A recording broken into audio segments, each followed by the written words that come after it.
నమః సూర్యాయ చంద్రాయ మంగళాయ బుధాయ చ గురు శుక్ర శనిభ్యశ్చ రాహవే కేతవే నమః.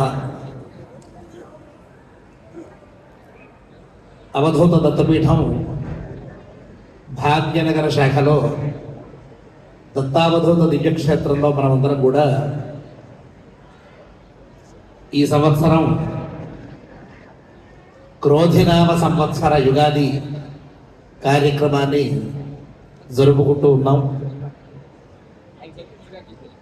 ఇక పంచాంగ శ్రవణం అనేటటువంటి ఒక ప్రధానమైనటువంటి కార్యక్రమానికి ఉద్యుక్తులం అవుతున్నాం. పంచాంగం అంటే ఏమిటి? 5 అంగములు అని అర్థం. దేని యొక్క అంగాలు అని రెండవ ప్రశ్న. కాలగణన